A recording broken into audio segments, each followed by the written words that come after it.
Hi guys, hello my dear fellow foreign English speakers. That's me, Ravi from EnglishHarmony.com, and this is another addition to my video blog. And in today's video we're going to look at the following issue, which you may probably facing currently because I got an email from one of my blog subscribers, one of my followers basically, and he says that he's been following my blog for a while and he's heeding to my advice in relation to learning specific word groups, basically word patterns, right?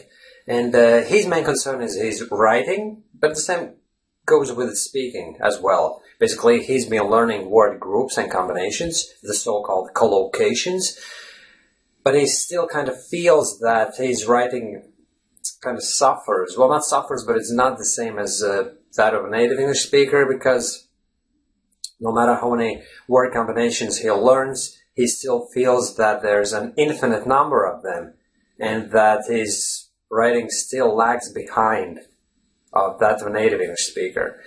And let me tell you right up front, my friends, yes, there's an infinite number of word combinations and probably you will never get to learn everything that a native English speaker of your age knows, right, in terms of spoken English patterns and written English patterns, but they're pretty much the same because I fully embrace the concept of speaking the same way you write and writing the same way you speak, right?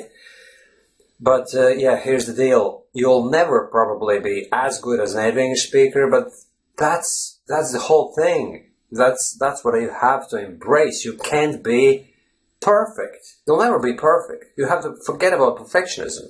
And you have to understand that the more speech patterns, the more word combinations you'll learn, the more perfect, if you like, your speech or writing style is going to get over time.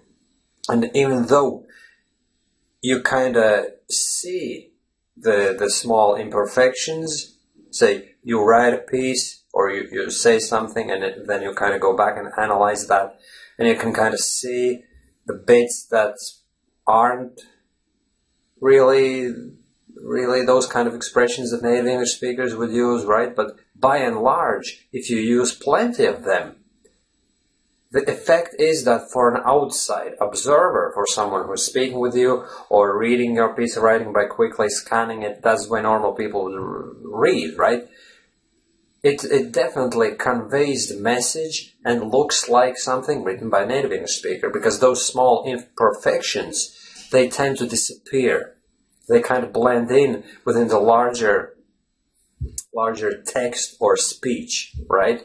And by the way, I've been holding different positions here in Ireland, in an English-speaking country over the years. I've been basically working in different companies and so on and so forth. And the funny thing is that something written by a native English speaker sometimes looks as if written by a struggling English speaker, and vice versa. A foreign English speaker who struggles with speaking sometimes would write something almost perfect, you know. So if you are one of those fellow foreign English speakers who is very concerned about how you can make your text, written text or spoken language sound almost the same as a native English speaker would say or write by using those word combinations, and if you feel overwhelmed by the sheer abundance of those word combinations available out there, you may rest your mind at ease, because even if you use a few of them in your speech and your text, it kind of looks as if the whole thing almost consists almost uniquely of those speech patterns and word combinations. Basically, you don't have to be perfect to be perfect. Let's say your speech or text is 100% and only 30 to 50% consists of those speech patterns, but they create the impression as if 80 to 90% of the entire speech or text consists of them.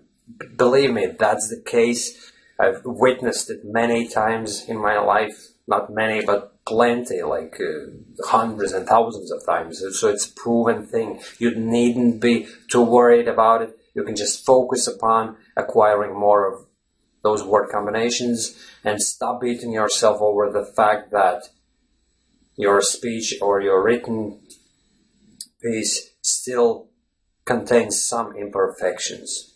Because even native English speakers' text or speech will contain those imperfections, and people won't be judging you for that, you know. You're judging yourself more severely than anyone else ever will. That's the fact, and you have to bear in mind that, you know. So you may rest assured that if you just keep working on it, just keep focusing on acquiring more and more speech patterns, that your progress is going to be just great, and stop worrying about the perfection.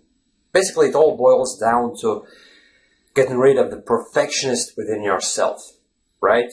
That's the basic issue, I think, and I strongly believe that at the moment you embrace the fact that you can be imperfect and still be kind of perfect, still be good enough for you and everyone else, that's when your outlook completely changes, and that's when you achieve total confidence as an English speaker and writer as well. Okay, thanks for watching, my friends, and talk to you soon again. Bye-bye.